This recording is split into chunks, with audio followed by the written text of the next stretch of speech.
La plupart des gens gaspillent leur énergie à lutter contre l'inamovible, s'épuisant dans des batailles qu'ils ne gagneront jamais.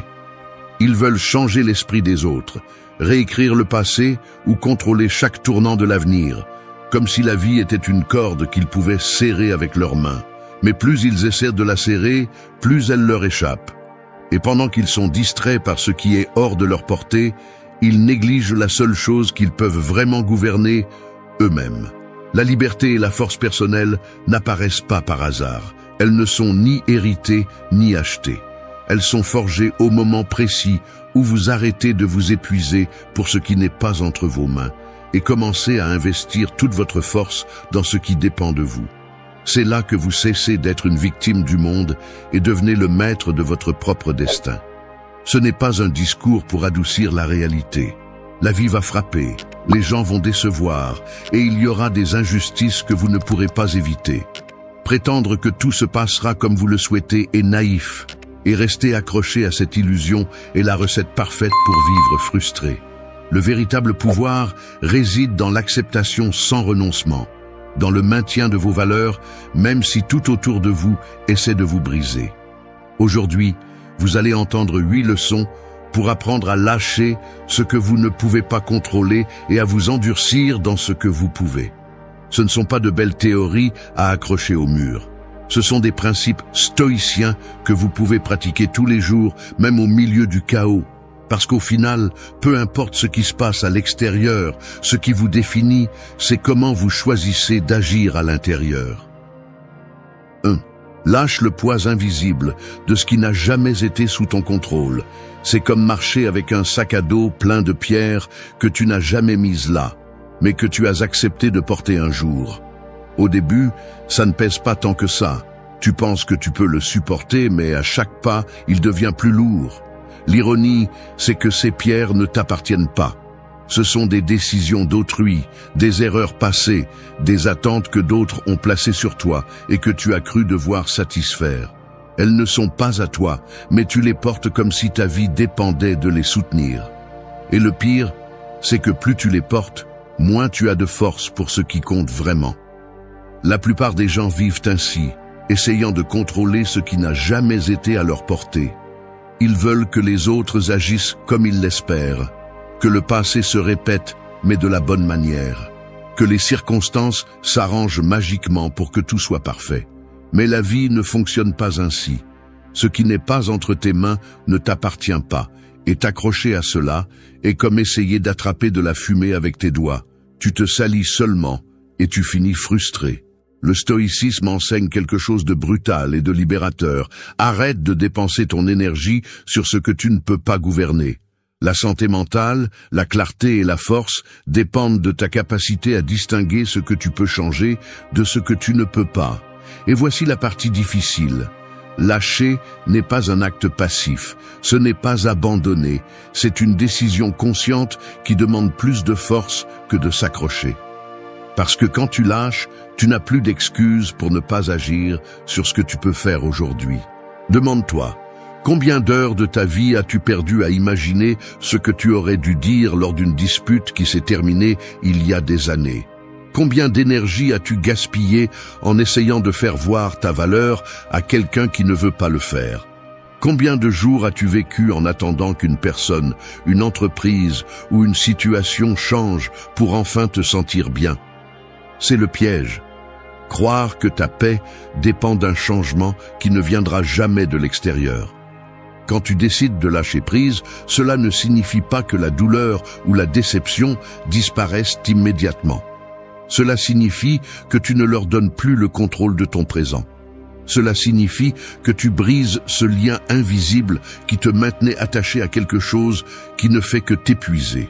Et cela ne libère pas seulement de l'espace mental, mais cela récupère ta force pour ce qui est vraiment sous ton pouvoir, tes décisions, tes habitudes, ta façon de réagir. Imagine un archer. Il ne peut pas contrôler le vent, mais il peut contrôler la tension de la corde, la position de l'arc et son propre pouls. S'il est obsédé par le vent, il échouera toujours. S'il se concentre sur ce qu'il peut maîtriser, il augmentera ses chances de réussir. C'est ainsi que fonctionne ta vie. Tu ne peux pas manipuler le cours de tout, mais tu peux affiner ta visée interne. Lâcher ce que tu ne contrôles pas est un acte de discipline quotidienne. C'est te lever chaque matin et te rappeler que tu n'es pas ici pour satisfaire des attentes impossibles, ni pour revivre des scènes qui sont déjà derrière toi. Tu es ici pour agir là où tes actions ont un poids réel. Et chaque fois que tu détournes ton attention de l'incontrôlable et que tu la concentres sur ce que tu peux bouger, tu deviens plus fort, plus libre et moins dépendant de l'instabilité du monde. Arrête d'être le porteur d'un fardeau qui n'a jamais été le tien. Ouvre le sac à dos, jette les pierres par terre et continue à marcher avec ce qui t'appartient vraiment. C'est ça, la véritable libération. Ne pas vivre piégé par ce que tu ne peux pas contrôler, mais être le maître absolu de ce que tu peux. 2. Ne sacrifie pas ta paix en essayant de tordre la volonté des autres. Essayer de changer l'esprit de quelqu'un qui ne veut pas écouter est comme pousser une porte qui s'ouvre vers toi. Plus tu appliques de force, plus tu accumules de frustration. La plupart des gens ne se rendent pas compte que leur énergie est gaspillée dans des tentatives inutiles de contrôler ce que les autres pensent, ressentent ou décident. Ils pensent qu'avec les bons mots, avec assez d'insistance ou en démontrant plus que nécessaire, ils réussiront à faire agir l'autre comme ils l'espèrent. Mais la réalité est implacable. Tu ne peux pas tordre une volonté qui ne veut pas se plier. Ta paix est une ressource limitée, et chaque fois que tu la donnes pour essayer de changer l'inchangeable, tu t'appauvris. Il y a des gens qui passent des années dans des relations, des emplois ou des disputes où tout tourne autour de la conviction d'amener les autres à faire ce qui est juste selon leur point de vue. Et dans ce processus, ils oublient que la première personne qu'ils doivent prendre soin et protéger est eux-mêmes. Le stoïcisme ne consiste pas à devenir indifférent, mais à reconnaître que l'influence a des limites et que ta sérénité ne peut pas dépendre de ce que quelqu'un d'autre décide de faire de sa vie.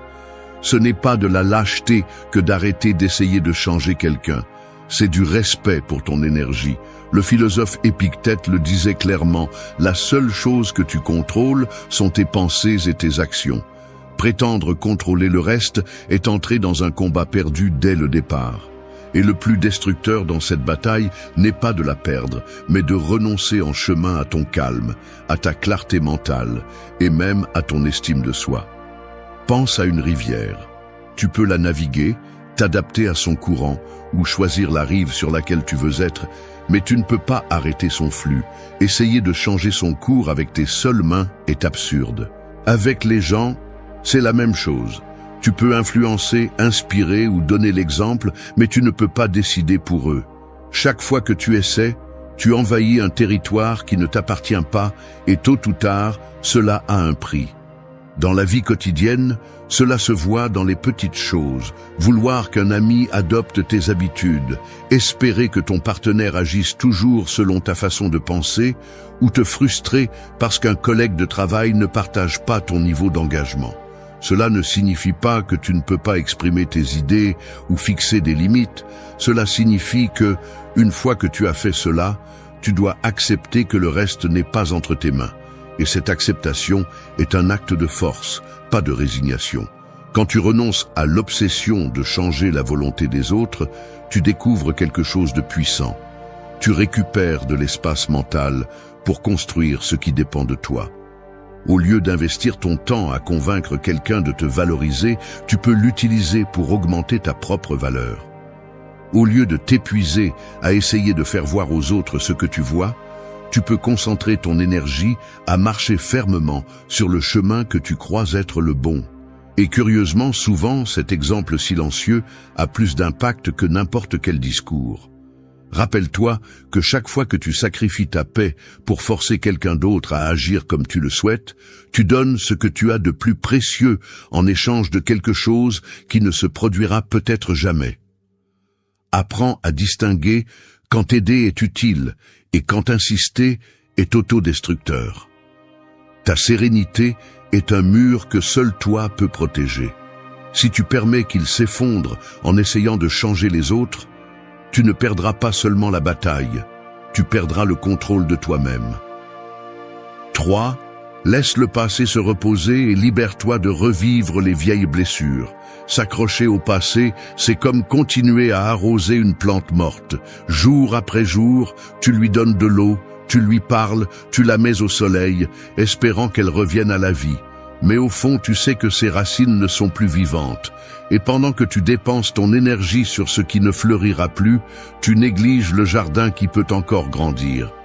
C'est ainsi que beaucoup vivent, en consacrant du temps, de l'attention et des émotions à des moments qui ne reviendront pas, à des personnes qui ne marchent plus à leur côté, à des décisions qui ne peuvent être des faits.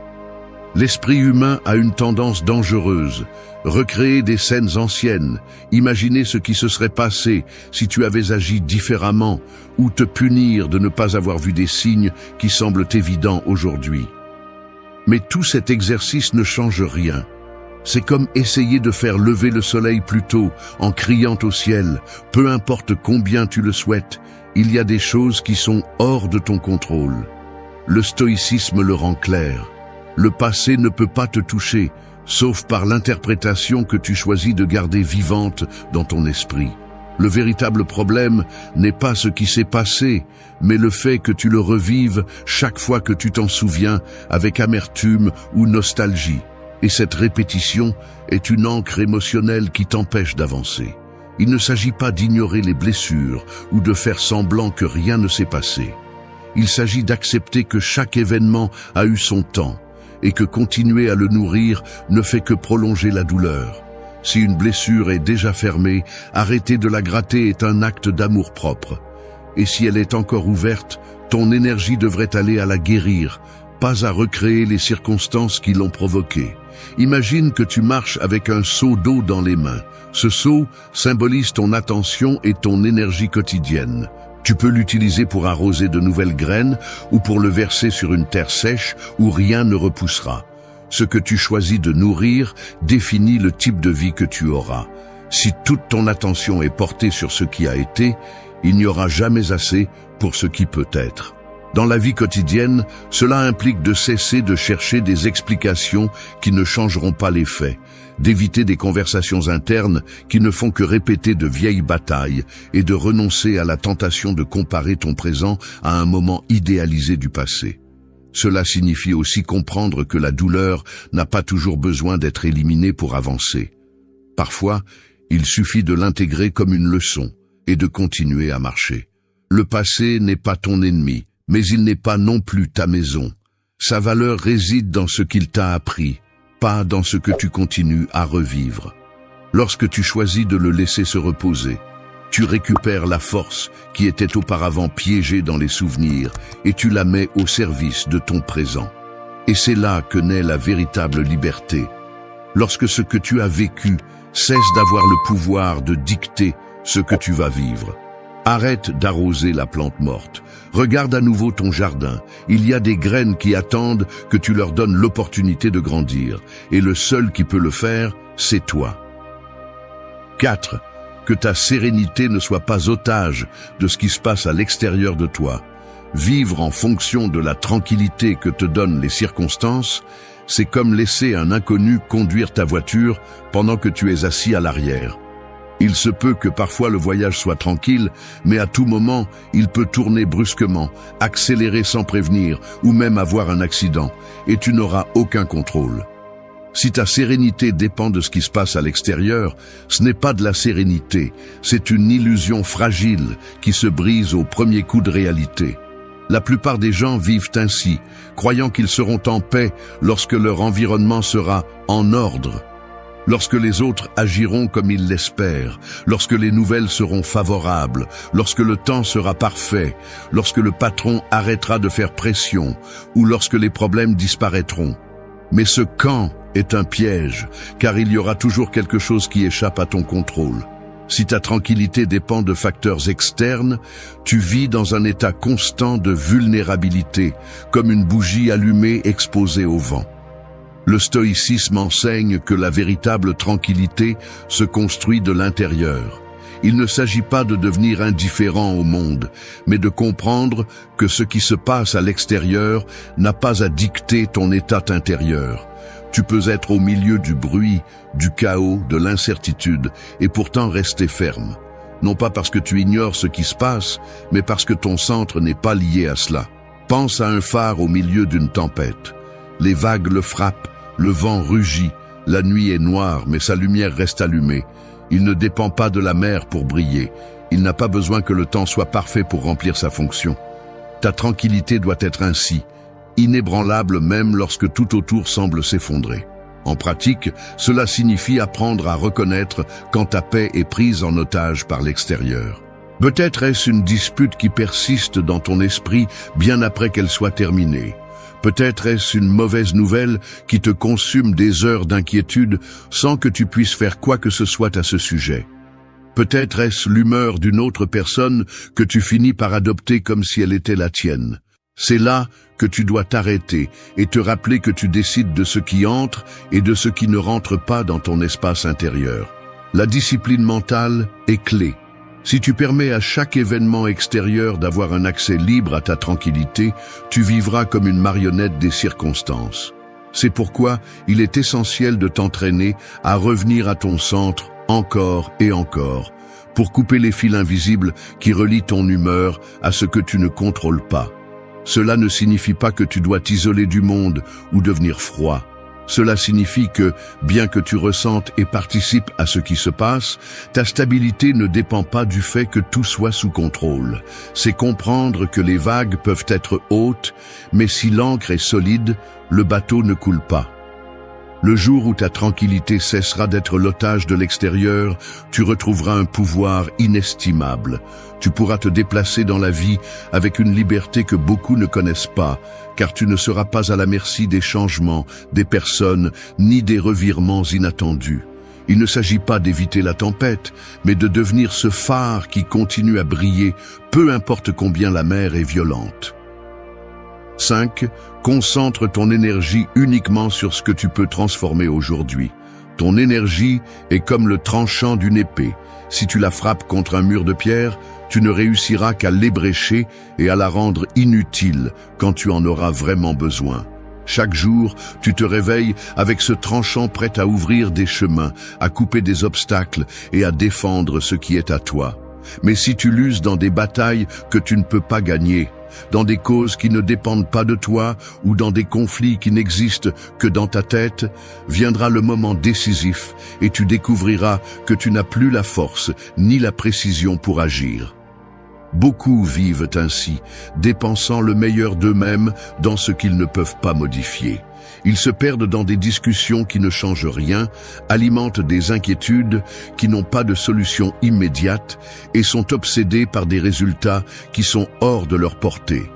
Et le pire, c'est qu'ils ne se rendent pas compte que cette dispersion est ce qui les empêche d'avancer dans ce qu'ils pourraient réellement transformer. Le stoïcisme est clair. Tu dois être un gardien jaloux de ton énergie. Avant d'investir de l'effort, demande-toi si ce coup va ouvrir une porte ou si tu vas simplement affaiblir ton épée. Ce n'est pas de la lâcheté de choisir ses batailles, c'est de l'intelligence stratégique. Le guerrier qui attaque tout ce qui bouge n'est pas courageux, il est imprudent et finit par tomber avant l'heure. Pense aux heures que tu perds à réagir aux provocations, à l'énergie que tu dépenses en essayant de changer l'opinion de quelqu'un qui ne veut pas écouter, ou aux jours que tu passes à tourner en rond sur des problèmes qui n'ont pas de solution immédiate. Toute cette usure non seulement ne te rapproche pas de tes objectifs, mais t'éloigne d'eux, car chaque goutte d'énergie investie dans l'inutile est une goutte de moins pour ce qui compte vraiment. Dans la vie quotidienne, cela signifie que tu dois prioriser avec une précision chirurgicale. Si ton objectif est d'améliorer ta santé, ne gaspille pas d'énergie à te lamenter sur des années de mauvaises habitudes. Commence aujourd'hui par un changement concret. Si tu veux progresser professionnellement, ne perds pas d'heures à te comparer aux autres. Investis ce temps à apprendre, à créer et à t'améliorer. Si tu cherches des relations plus saines, ne gaspille pas ton énergie à poursuivre ceux qui ne te valorisent pas. Consacre cet effort à renforcer des liens authentiques. Ne confonds pas l'activité avec le progrès. Il y a des gens épuisés toute la journée qui cependant n'ont pas bougé d'1 millimètre ce qui compte. La clé n'est pas de faire plus, mais de diriger avec précision chaque coup de ton épée vers ce que tu peux réellement couper. Car ce que tu choisis aujourd'hui déterminera si demain tu auras un tranchant aiguisé ou une lame usée et inutile. Fais de ton énergie une arme réservée à l'essentiel. Ne la livre pas dans des combats sans sens. Ne la gaspille pas sur des murs qui ne vont pas tomber. Verse ta force uniquement dans ce qui est sous ton contrôle aujourd'hui, car c'est sur ce terrain que tu peux vraiment gagner. Et quand tu apprendras à le faire, tu découvriras que tu n'as pas besoin de 1000 coups pour avancer. Il suffit de frapper au bon endroit, avec la force et la clarté nécessaires pour ouvrir ton propre chemin. 6. Découvre et honore les racines sacrées de tes valeurs. Une vie sans valeur est comme un arbre sans racines. Il peut sembler fort, mais le premier vent fort l'arrache de la terre. Sans racines profondes, il n'y a pas de stabilité, pas de direction et pas de résistance face à la tempête. Et le plus dangereux, c'est que sans elles, tu peux être emporté par n'importe quel courant, adoptant des idées, des décisions et des chemins qui ne te correspondent pas. Au quotidien, il est facile de perdre de vue quelles sont tes véritables valeurs. La pression sociale, l'opinion des autres, le besoin de s'intégrer ou la peur d'être rejeté poussent beaucoup de gens à vivre selon des normes qui ne sont pas les leurs. Petit à petit, tu commences à céder sur des petites choses, te convainquant que ce n'est pas grave jusqu'au jour où tu te réveilles et tu ne te reconnais plus. Le prix de ne pas avoir de racines est élevé. Tu perds ton identité, ta force et ta direction. Le stoïcisme enseigne que tes valeurs sont la boussole qui doit guider toutes tes décisions. Ce ne sont pas de jolies phrases à partager quand tout va bien, mais des principes qui doivent te soutenir quand tout se complique. Et pour qu'ils soient réels, tu dois d'abord les découvrir. Il ne s'agit pas de répéter ce que tu penses que tu devrais valoriser, mais d'identifier ce qui est absolument non négociable pour toi, même si cela implique de perdre des opportunités, des relations ou des commodités. Imagine que tu es au milieu d'une ville chaotique, pleine de bruit et de directions contradictoires. La seule façon de ne pas te perdre est d'avoir une carte que tu connais par cœur. Tes valeurs sont cette carte. Quand tu sais quelles sont tes valeurs, peu importe combien de bruit il y a à l'extérieur ou combien de pression ils essaient de te mettre, ton chemin reste clair. Mais si tu ne l'as pas, tu finis par suivre n'importe qui semble savoir où il va, même si ce chemin te mène directement à un endroit où tu ne veux pas être. Honorer tes valeurs signifie les défendre non seulement quand c'est facile, mais surtout quand c'est inconfortable. C'est rejeter une opportunité qui va à l'encontre de ton éthique, même si elle est tentante. C'est dire la vérité, même si mentir serait plus pratique. C'est tenir la parole que tu as donnée, même quand il n'est plus si simple de la tenir. C'est là que se voit la véritable force, en soutenant ce que tu crois être juste quand tout autour semble t'inviter à céder. La vie mettra constamment à l'épreuve tes racines. Il y aura des gens qui essaieront de te convaincre que tu exagères, que ce n'est pas si grave ou que tout le monde le fait. Il y aura des moments où tu auras l'impression que céder un peu ne fera pas de différence. Mais chaque fois que tu renonces à une valeur par confort ou par peur, les racines s'affaiblissent, et quand cela se produit encore et encore, n'importe quelle tempête peut te renverser. Avoir des valeurs solides ne signifie pas être inflexible face à la vie, mais savoir ce que tu n'es pas prêt à trahir. Cela signifie que tu peux t'adapter aux circonstances sans cesser d'être toi. Cela signifie que, même si le monde change, ton intégrité reste intacte. Et cette intégrité est ce qui te donne la paix la nuit, même si pendant la journée tu as dû prendre des décisions difficiles. Connaître et honorer tes valeurs ne te rend pas plus rigide, cela te rend plus libre. Parce que quand tu sais ce que tu défends, tu n'as pas à débattre en interne chaque choix. La réponse est déjà en toi. Cette clarté te fait économiser de l'énergie, te protège de tomber dans des pièges et te donne la force de résister à n'importe quelle pression. Et dans un monde où beaucoup se vendent à bas prix, tenir tes racines est l'une des plus grandes formes de pouvoir personnel que tu peux avoir. 7. Tiens bon à ces valeurs même si le monde entier te pousse à les trahir. Défendre tes valeurs quand tout le monde est d'accord avec toi est facile. Le véritable défi arrive quand les maintenir te laisse seul, quand cela implique de perdre quelque chose que tu désires, quand le courant social, familial ou professionnel te tire dans la direction opposée. C'est comme ramer contre un fleuve en furie. Chaque coup de rame fait mal, la fatigue s'accumule et la tentation de te laisser emporter est toujours présente. Mais si tu lâches la rame, tu cesseras de choisir ton cap et tu finiras dans un endroit que tu n'as pas choisi. Dans la vie réelle, cela se traduit par des moments de pression. Cela peut être refuser une opportunité lucrative qui exige que tu agisses de manière malhonnête. Cela peut être dire non à une personne influente parce que sa proposition va à l'encontre de ce que tu considères comme juste. Cela peut être rester silencieux quand parler serait plus facile, mais cela trahirait ton intégrité. Ce sont ces moments qui définissent qui tu es vraiment. Le stoïcisme enseigne que la vertu est le plus grand bien et que tout le reste, argent, statut, approbation, est secondaire. Mais le dire est facile. Le vivre est une autre histoire. Parce que quand tout le monde semble justifier la trahison de ses propres principes par commodité, tu devras prendre la décision inconfortable de ne pas les suivre. Et c'est là que la solitude peut sembler un fardeau insupportable. Rester ferme ne signifie pas que tu n'as pas peur ou des doutes. Cela signifie que, malgré eux, tu agis en accord avec ce que tu crois. Cela signifie que tu valorises ta paix intérieure plus que toute récompense extérieure. Parce que tu peux gagner une discussion, une promotion ou des applaudissements. Mais si tu le fais au détriment de ta propre essence, ce succès deviendra un fardeau qui te poursuivra chaque fois que tu regarderas en arrière. Imagine un phare sur la côte. Pendant la nuit, une tempête féroce balaie tout. Les vagues frappent et les vents menacent de le renverser. Le phare pourrait éteindre sa lumière pour ne pas s'user. Il pourrait se pencher pour suivre la force du vent, mais il ne le fait pas. Il reste droit, éclairant le chemin pour ceux qui dépendent de sa fermeté. Ainsi doivent être tes valeurs, inébranlables même dans la pire tempête. Au quotidien, cela peut signifier l'inconfort, le rejet ou même la moquerie.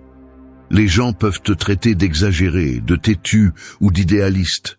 Mais pendant qu'ils cherchent des excuses pour justifier leur incohérence, tu auras la certitude que, même si cela te coûte, tu ne t'es pas vendu. Et cette certitude est l'une des formes les plus pures de liberté. Tu dois aussi comprendre que maintenir tes valeurs n'apportera pas toujours une reconnaissance immédiate. Parfois, cela ne sera même pas visible pour les autres. Tu peux seulement obtenir la tranquillité de savoir que tu as agi de manière cohérente. Mais cette tranquillité vaut plus que n'importe quel applaudissement, car elle ne dépend pas de la validation externe. Elle dépend de toi et de ton engagement envers ce que tu considères comme juste. La pression pour trahir tes valeurs sera constante et souvent déguisée en opportunité ou en pragmatisme. C'est pourquoi tu as besoin d'une clarté absolue sur ce que tu n'es pas prêt à négocier. Cette clarté te permettra de répondre fermement même lorsque les conséquences semblent dures. Et même si cela peut faire mal sur le moment, avec le temps tu découvriras que le fait d'avoir maintenu ton intégrité t'a donné plus de force que n'importe quelle victoire obtenue en cédant. Parce qu'au final, ce qui te soutient dans la vie n'est pas la quantité de choses que tu possèdes, mais la solidité de qui tu es. Et si tu es capable de rester fidèle à toi-même quand tout autour de toi vacille, tu auras atteint un niveau de force que rien ni personne ne pourra te prendre. 8. Regarde-toi à la fin de la journée et demande-toi si tu as été fidèle à ce que tu es. Chaque jour est comme une page qui s'écrit et se ferme lorsque la nuit tombe. Certains la remplissent d'actions alignées sur ce qu'ils croient, d'autres de concessions silencieuses qui érodent leur identité. Et le plus curieux, c'est que même si personne d'autre ne lit cette page, toi, tu la liras. Tu la liras dans ton propre esprit lorsque tu seras seul, dans le silence avant de dormir, lorsque les distractions de la journée ne pourront plus cacher la vérité. Ce moment, où tu te confrontes à toi-même sans masque ni excuse, est l'un des plus puissants que tu aies pour mesurer ta force et ta liberté personnelle. Te demander « ai-je été fidèle à ce que je suis ?» est un exercice d'honnêteté brutale. Il ne s'agit pas de savoir si la journée a été parfaite ou si tu as accompli tout ce que tu voulais. Il s'agit de savoir si tes décisions, grandes ou petites, ont été guidées par tes valeurs, ou si tu as cédé à la commodité, à la peur ou à la pression extérieure. Le stoïcisme enseigne que l'auto-évaluation quotidienne est l'une des pratiques les plus efficaces pour vivre en cohérence. Marc Aurèle le faisait, réfléchissant chaque nuit sur ce qu'il avait bien fait et sur ce qu'il pouvait améliorer. Non pas comme un acte de culpabilité, mais comme un moyen de ne pas laisser les erreurs s'accumuler sans être corrigées. Cette pratique ne nécessite pas de rituel complexe. Tout ce qu'elle requiert, c'est le courage de ne pas te mentir. La plupart évitent cet exercice parce qu'il est inconfortable. Il est plus facile de se distraire avec un écran ou de rester dans des conversations vides que de regarder en face les fois où tu as agi contre toi-même. Mais c'est là que réside la différence entre celui qui vit en automatique et celui qui vit avec intention. Le premier répète les mêmes schémas sans s'en rendre compte. Le second ajuste le cap chaque jour pour ne pas s'éloigner de ce qui est important. Imagine que tu conduis un bateau en pleine mer. Si tu ne vérifies pas la boussole de temps en temps, même si l'écart est petit, tu finiras à des kilomètres de ta destination. Cette vérification quotidienne est ta question interne. Ai-je agi aujourd'hui selon ce que je crois? Il se peut que la réponse soit non et que cela fasse mal, mais il vaut mieux ressentir cette douleur à temps et corriger le cap que de découvrir des années plus tard que tu as vécu une vie que tu ne reconnais pas comme la tienne. En pratique, cet exercice signifie passer en revue tes actions sans te tromper. As-tu défendu tes valeurs lorsque l'occasion s'est présentée? As-tu été honnête avec toi-même? As-tu dépensé ton énergie sur ce que tu pouvais changer ou l'as-tu gaspillé sur ce qui était hors de ton contrôle? La réponse n'a pas besoin d'être parfaite, mais elle doit être sincère. Parce que l'amélioration réelle commence lorsque tu oses voir ce que tu n'aimes pas et que tu décides d'agir pour le changer. Être fidèle à ce que tu es ne sera pas toujours confortable. Parfois, cela signifiera affronter des conflits, dire non quand tout le monde attend un oui, ou renoncer à quelque chose que tu voulais parce que cela ne correspond pas à tes principes. Mais si chaque nuit tu peux te regarder dans les yeux et reconnaître que tu ne t'es pas trahi, tu auras gagné plus que n'importe quel succès externe. Fais de ce moment une habitude sacrée. Ne laisse pas le bruit de la journée étouffer cette conversation avec toi-même. Parce que lorsque tu apprends à vivre de manière à pouvoir répondre oui à cette question, tu ne gagnes pas seulement en cohérence. Tu gagnes une force intérieure qui ne dépend de l'approbation de personne et une liberté qu'aucun coup externe ne peut te prendre. Merci d'être resté jusqu'à la fin de la vidéo. Si vous avez tout vu, commentez « Je suis stoïcien » comme notre signe secret, indiquant que vous êtes un véritable apprenant du stoïcisme. N'oubliez pas de vous abonner et de liker la vidéo si elle vous a plu. Rendez-vous dans la prochaine vidéo et rappelez-vous, continuez à cultiver votre esprit stoïque. It's easy to get stuck in a silent battle that no one sees, trying to change others, fighting for them to understand, to mature, to react. But this fight, while it seems noble, is soul-draining. It's like standing in front of a closed door, knocking on it over and over again, hoping it will open, when in reality, it was never your door to open. And now, I'm going to tell you something that you probably won't like but that you need to hear. If you continue to try to control others, to shape their decisions, to carry their process, you will continue to lose the one thing that is truly yours, your inner peace. So, now is the time. Stay if you are ready to let go, to stop fighting with what is beyond your control, to find your energy, your center, your calm. But if what you're looking for is to continue to justify why you can't let go of control, this video isn't for you. Because here, we're not going to disguise attachment as love or control as concern. Here, we're going to tell it like it is, and you're going to have to face yourself, Recognize what you're doing out of fear and not love, what you're doing out of anxiety and not compassion. This video isn't gentle, but it is liberating. Because when you stop trying to change the other person, real change starts within you, and that's where the peace you've been searching for begins. Stay or keep knocking on doors that aren't yours. Let me tell you something that you may never have been told clearly. You weren't born to fix anyone. You're not here to be the architect of other people's decisions, or the emotional lifeguard for those who refuse to swim on their own. And the sooner you understand this, the more you will begin to heal. Because inner peace is not built on the illusion of control, but on the strength to let go of what was never yours. It's exhausting trying to mold others to fit your expectations. You think you're helping, you're caring, you're acting out of love. But if you're brutally honest with yourself, you'll see that more often than not, you're acting out of fear. Fear that this person will make a bad decision. Fear that you'll suffer from their fall. Fear that they'll drag you down with them. Fear that you don't know what will happen if you let go of the reins. But these reins are not in your hands. They never were. And that's a truth that hurts at first but is liberating when you decide to accept it. Let me tell you straight, there are battles that are not yours, lessons you don't have to teach, processes you don't have to speed up. You can't protect everyone from themselves, and it's not your responsibility to do so. Everyone has their own path, their own pain, their own mistakes, their own timing. And when you interfere, believing you're guiding, you often take away their opportunity to grow on their own. Wanting to control is a sophisticated form of anxiety. We disguise it as care, love, and concern. But deep down, it's a desperate response to uncertainty. We want to manipulate outcomes, prevent mistakes, avoid suffering. But life doesn't work that way. And when you try, you take on a burden that isn't yours, a burden that wears you down, that embitters you, that fills you with silent frustrations. And here's the cruelest part of it all.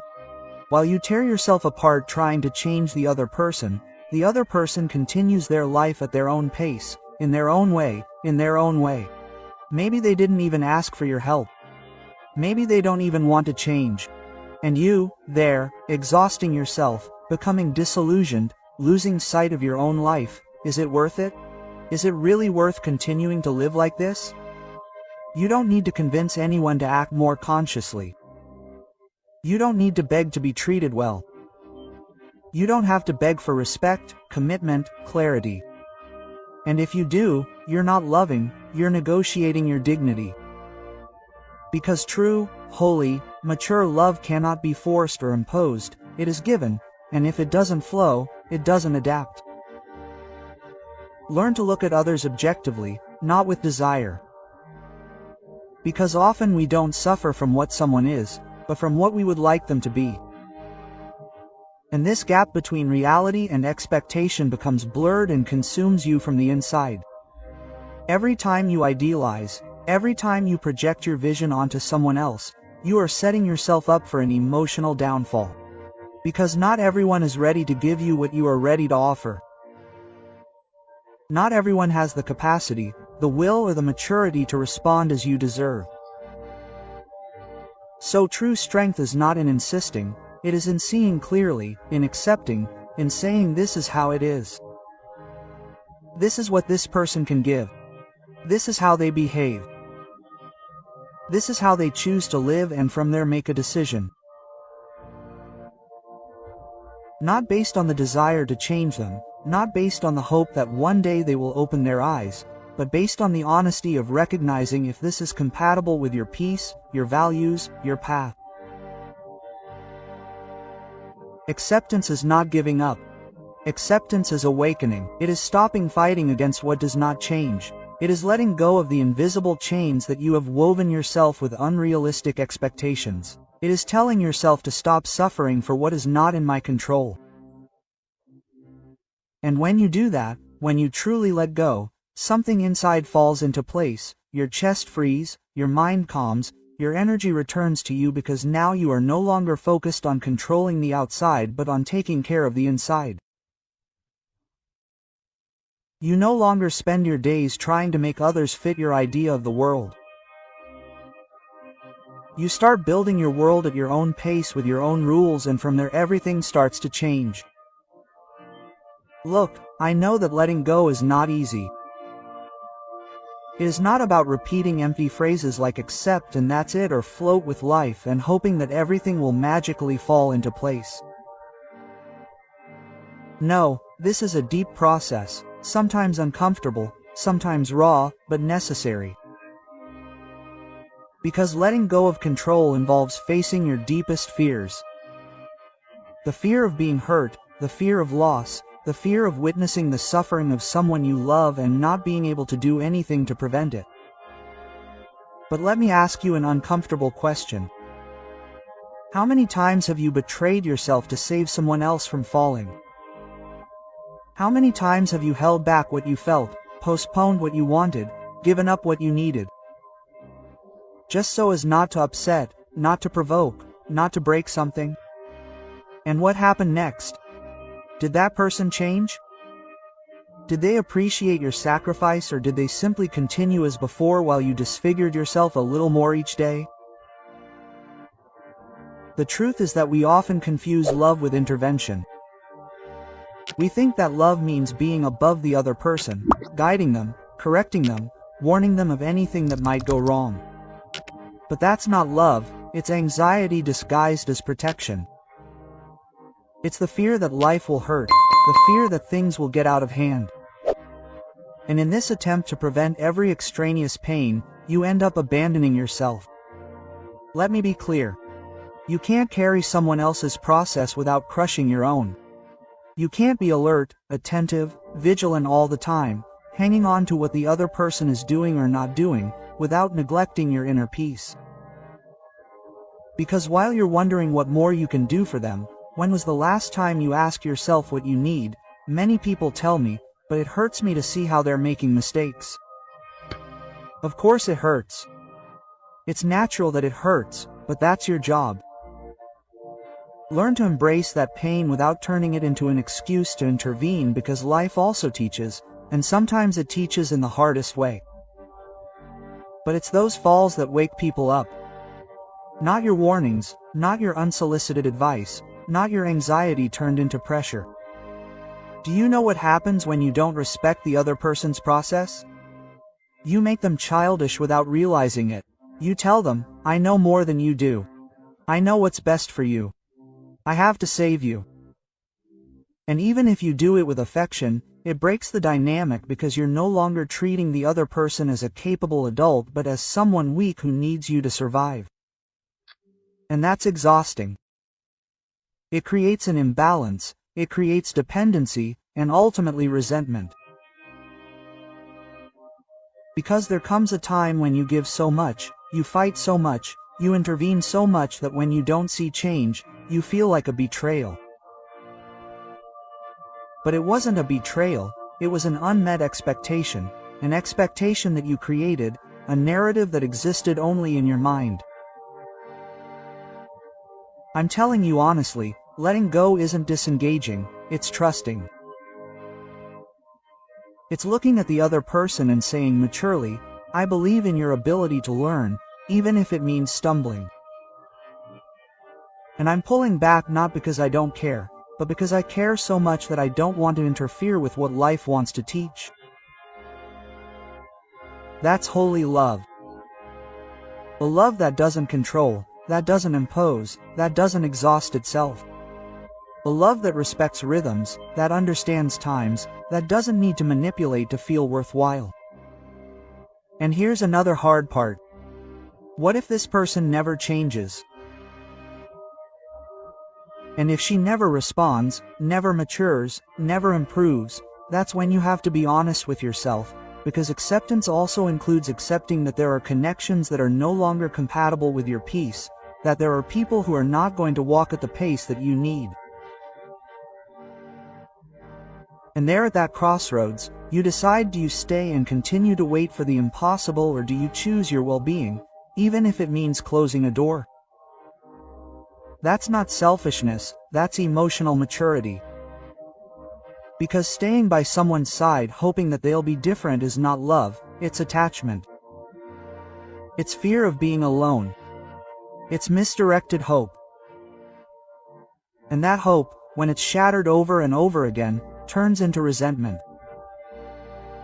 That's why it's so important that you start seeing things from a different perspective.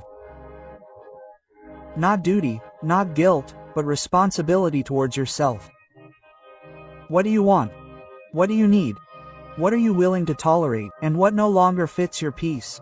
You did not come into this world to change others. You came to live your process. To evolve, to build a life that is aligned with who you are, not what others need you to be to feel comfortable. And that starts with letting go, with acceptance, with stopping to interfere, with trusting that life, with all its chaos, has also taught itself and that you are not the master of anyone, only of yourself. One of the hardest things to accept is that no matter how much you love someone, you cannot force them to be conscious. You cannot convey maturity to them with your words, nor can you install responsibility on them as if it were an app. And instead, you will accept this. Instead, you will stop feeling frustrated every time others do not react the way you think they should.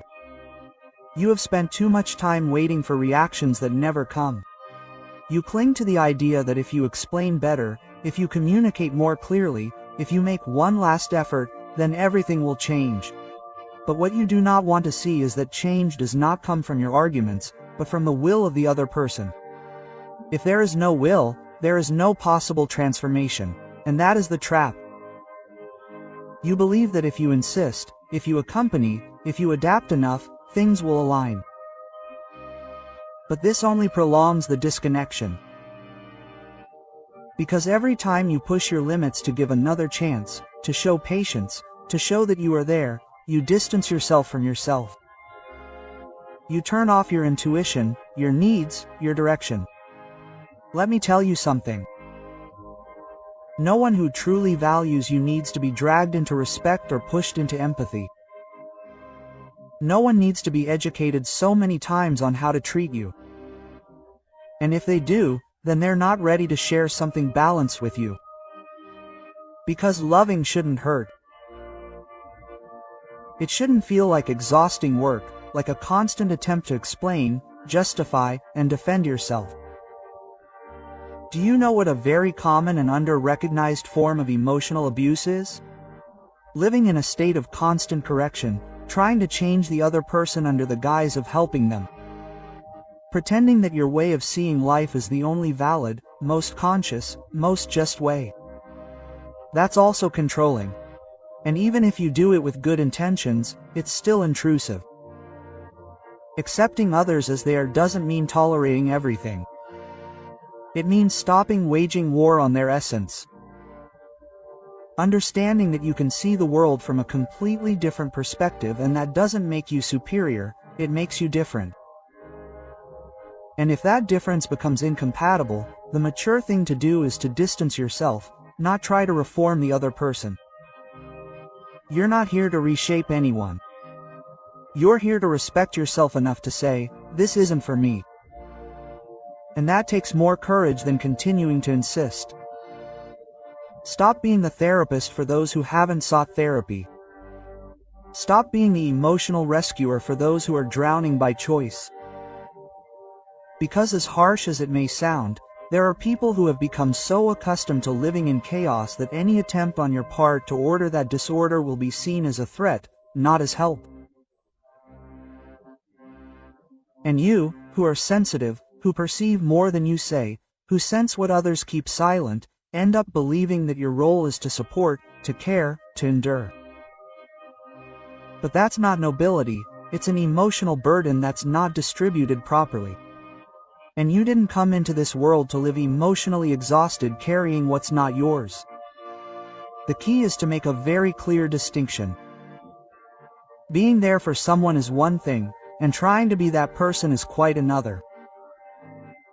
When you put yourself in someone else's shoes to the point of forgetting yourself, you cross a dangerous line because there's no support there, there's replacement. You stop being yourself and become an emotional crutch for someone who's not even trying to walk. And that's when you get lost in waiting, in hoping, in maybe they'll change, they just need time. And of course, time helps, but only when there's a genuine intention to evolve. And if there isn't, time only serves to consume you little by little. So what's left for you? Coming back to yourself. Not from disappointment, but from clarity. Because being disappointed means continuing to hope that the other person will give you something different. But having clarity means stopping waiting, looking at the facts, accepting without embellishment, deciding based on reality and not illusion. And when you do that, when you truly position yourself in that place of emotional honesty, you realize that many of the relationships you have are sustained by hope and not by reciprocity. And that's the root of your exhaustion. That's why I'm telling you, you're not here to live half-heartedly. You're not here to train someone emotionally. You're not here to educate adults who have already made the decision not to grow. You're here to grow, and that sometimes means letting go, not out of a lack of love, but out of an excess of dignity. Do you know what one of the greatest acts of self-love you can do is? Stop giving explanations. Stop justifying why you're distancing yourself, why you're protecting yourself, why you're not pushing anymore. Because those who want to understand, understand, and those who don't, simply don't want to. And that too, we have to accept. We spend too much time explaining our boundaries as if they were negotiable, as if taking care of ourselves required external approval. But no, peace is not negotiable, mental health is not explained, personal energy is not discussed. And when you realize this, the way you relate to yourself begins to change. You become more selective, not out of pride, but out of awareness. You no longer accept just anything. You no longer tolerate just any dynamic. You no longer swallow any excuse disguised as affection because you finally understand that true respect is not something you ask for. It is something you notice, you feel, you live. And of course, this will bother a lot of people because when you stop being emotionally useful, when you stop supporting, when you stop correcting, when you stop destroying yourself to maintain harmony, many people get angry. Not because you stop loving, but because you are no longer willing to sacrifice yourself so that the other person does not have to bear the consequences of these actions. And then, right there, guilt appears. That old acquaintance that whispers to you that you may be cold, selfish, distant, but you are not.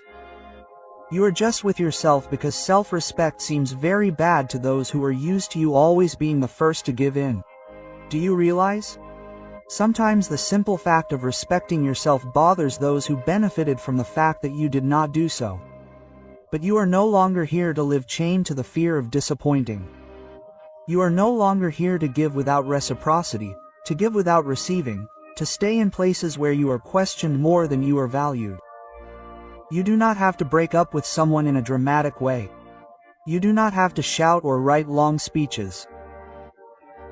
Sometimes, all you have to do is withdraw silently, stop trying, look with tenderness and walk away because there are relationships that end without scandal, just with clarity. And in that silence, your power begins because while others continue to look for your reaction, you choose not to respond. While they wait for you to return to the dynamics of before, you choose to preserve your energy. And that is the greatest demonstration of maturity. Not to fall into a place where you know there is no peace. We often confuse being a good person with being complacent, with enduring, with tender. The other person plays forever. But being kind doesn't mean being naive. Being compassionate doesn't mean being permissive. Being mindful doesn't mean allowing yourself to be pushed around. Balance lies in recognizing that you can love deeply and yet walk away, that you can wish someone well and not have them in your life. That you can understand their hurts and decide that you're not going to let them bleed into you. That's peace, that's strength. That's having an emotional life based on mutual respect, not one-sided sacrifice. And here's one of the hardest truths you're going to have to accept if you want to live in peace. Some people will never ask for forgiveness. They'll never acknowledge the harm they've done. They'll never change. And you have to be willing to move forward anyway, because your healing can't depend on someone else's redemption. It has to come from within you. You don't need an excuse to close a cycle. You need decision. You need clarity. You need conviction. Don't wait for the other person to understand before giving you permission to heal. You heal when you choose to let go of what no longer builds you. And if you have to grieve, do it. If it hurts, let it hurt. Don't deny it. Don't cover it up.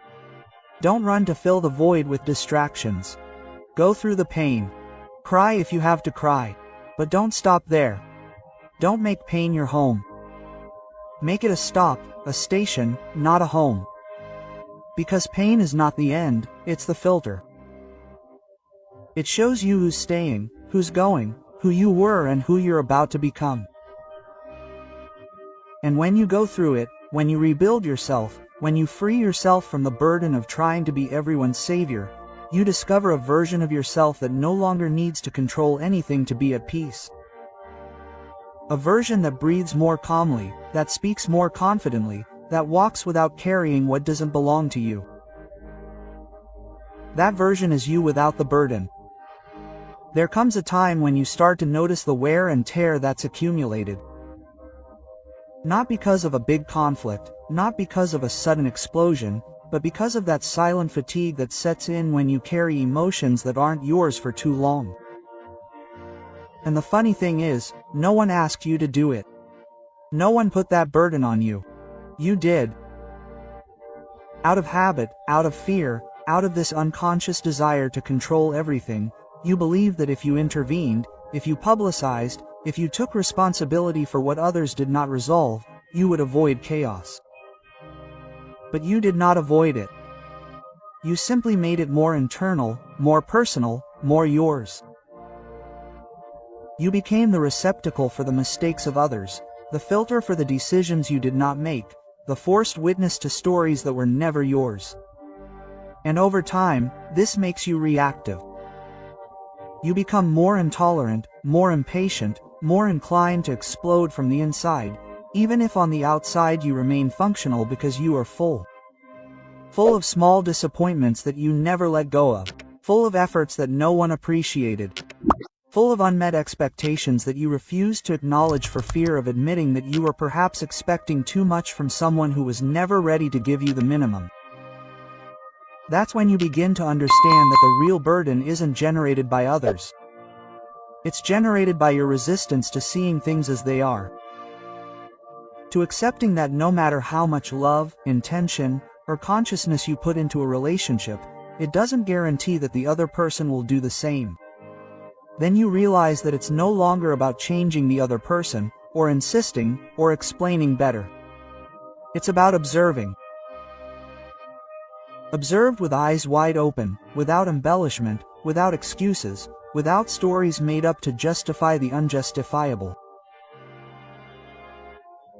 Because when you stop lying to yourself, when you look at the relationship without a filter, you begin to see clearly what gives you peace and what takes it away. And that's when true freedom appears. Not as an escape, but as a conscious choice. You don't have to cut all ties in a radical way. You don't have to experience it as an emotional tragedy.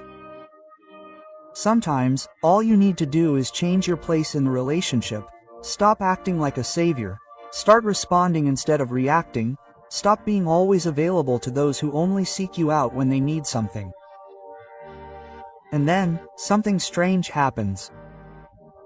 When you change your energy, your presence, your emotional availability, others change too, for better or for worse, but they do change.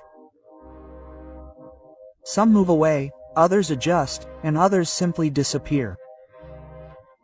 Not because you push them, but because there is nothing left to support them if you stop giving more than you receive. And no, this is not selfishness, it is regulation. It is putting things in order within. It is returning to your center without having to justify yourself. Because peace does not shout, does not demand, does not convince. Peace is noticeable, and to maintain it, you will often have to disrupt. You will have to disappoint those who were only comfortable when you were functional for their lack. And that is where you must be the most firm, because it is very easy to fall back when your wound has the need to please. When your fear is of finding yourself alone, when your model is to give in so as not to lose, but this loss, this solitude, this emptiness that you fear is in reality the space where your emotional freedom begins, where you stop being the character who adapts to everything and you become someone who chooses themselves, even if it means losing connections.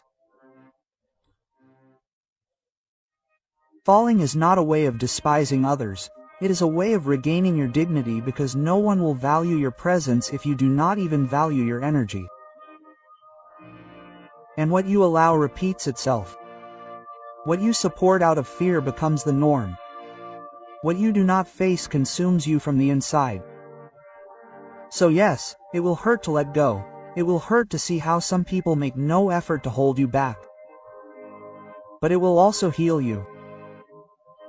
Because in that empty space where there was previously anxiety, control, and exhaustion, calm, clarity, and strength begin to grow. And over time, without realizing it, you begin to look back without resentment, without anger, without the need for things to have been different. You begin to be grateful that things didn't turn out the way you had hoped. Because if they had, you would still be caught in the illusion that your peace depends on others. No, your peace has always been within you. You had simply put it in the hands of others for fear of supporting it alone. But now, you are supporting it, and that changes everything. When you understand that your peace cannot be given away, you begin to walk differently. Not with superiority but with conviction. You no longer go through life trying to make others understand. You no longer invest energy in convincing, justifying, or insisting. You learn to let everyone stay with the version of you that they want, because you know who you are and, more importantly, you know who you are no longer willing to continue being. This whole process, as painful as it has been, has not weakened you. On the contrary, it has brought you back to yourself. It has removed the fear of letting go. You have been freed from the illusion that controlling is loving. It has shown you that caring is not the same as carrying, and that loving does not mean forgetting so that the other person does not feel bad. You have stopped looking for peace where there was only decorated chaos. You have stopped playing at being the savior, the one who always gives, the one who always waits, the one who puts up with the hope that the other person will wake up.